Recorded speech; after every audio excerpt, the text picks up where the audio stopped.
Et à l'international, les forces américaines et de la coalition, dans le cadre de l'opération Prosperity Guardian, ont répondu mardi dernier en mer Rouge à ce que les responsables américains ont qualifié de plus grande attaque à ce jour contre des navires marchands par les Houthis soutenus par l'Iran.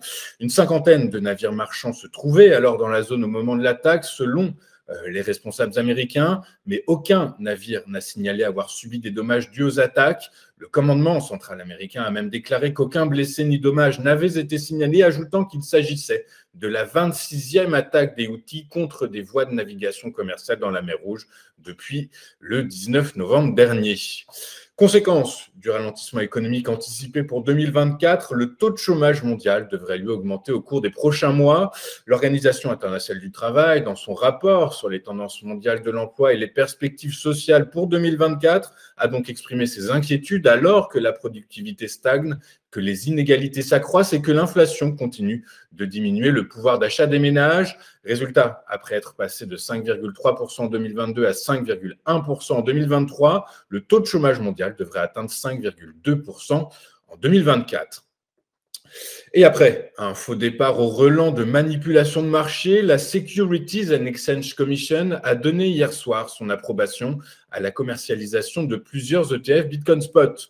Et pourtant, après s'être fermement opposé au lancement des ETF Bitcoin Spot, le gendarme de la bourse aux États-Unis a donc approuvé les demandes de 11 gestionnaires de fonds, décision historique qui ouvre désormais la voie à une normalisation plus forte de la crypto-monnaie. Que cela change-t-il concrètement? Eh bien, les particuliers américains, et uniquement les particuliers américains, vont désormais pouvoir investir dans le Bitcoin via des véhicules d'investissement classiques tels que les assurances-vie ou les plans d'épargne retraite. Selon plusieurs sources, ces ETF devraient être négociés sur les bourses traditionnelles réglementées par la SEC, comme la bourse de New York ou le Nasdaq. Quel va être l'impact de cette décision? Eh bien, c'est la manne de liquidité qui va en découler, qui pourrait amener les cours du Bitcoin à des sommets encore jamais atteints. Selon les experts du secteur, ces ETF pourront apporter entre 14 et 38 milliards de dollars de liquidités supplémentaires sur le marché, et ce dans les 3 ans, alors que dans une note publiée le 8 janvier dernier, la banque Standard Chartered table, elle, sur un apport compris entre 50 et 100 milliards de dollars. Désormais, le secteur surveille de près le moment où ces ETF commenceront à être négociés, et selon certaines sources, cela pourrait commencer dès aujourd'hui. Que s'est-il passé sur les marchés financiers hier? Eh bien, en Europe, les investisseurs se sont montrés extrêmement prudents à la veille de la très attendue publication des chiffres de l'inflation outre-Atlantique et des premiers résultats des banques américaines qui seront publiés demain. À Paris, la séance s'est terminée sans aucune direction, dans des volumes faméliques. Le CAC a stagné au niveau de clôture de la veille à 7426 points. À Londres, le FTSE a reculé de 0,42% à 7651 points, mis sous pression par les valeurs de la grande distribution alimentaire. Enfin, à Francfort, le DAX a fait du surplace en restant à son cours de la veille à 16 689 points. Aux États-Unis, la stabilité des rendements obligataires a permis aux valeurs à forte intensité capitalistique, au premier rang desquelles les valeurs techno, de porter les indices actions. Le Dow Jones s'est étoffé de 0,45% à 37 695 points. Le S&P 500 a gagné 0,57% à 4 783 points. Enfin, le Nasdaq a lui pris 0,75% à 14 969 points. En Asie ce matin, le Nikkei poursuit sur sa lancée et tutoie désormais des plus hauts de plus de 30 ans.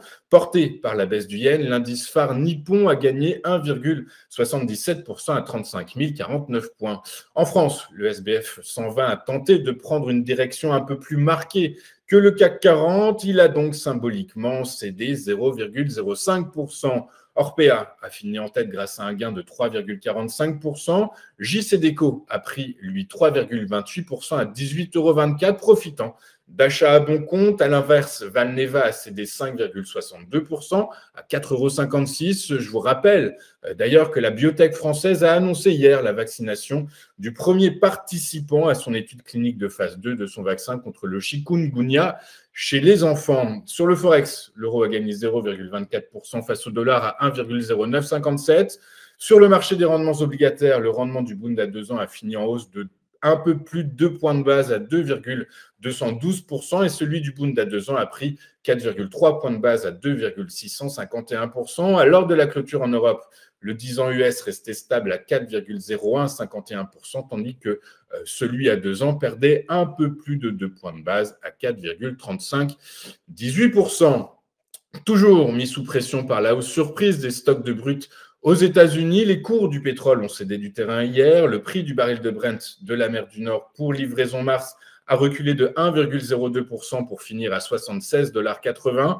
Le baril de WTI avec échéance février a lui reculé de 1,2% à 71,37 $. On va marquer une toute première pause dans cette édition du 11 janvier 2024 et juste après, nous vous ferons vivre l'ouverture de la séance à Francfort, une ouverture en direct analysée et décryptée par Éric Seban. À tout de suite sur TFI.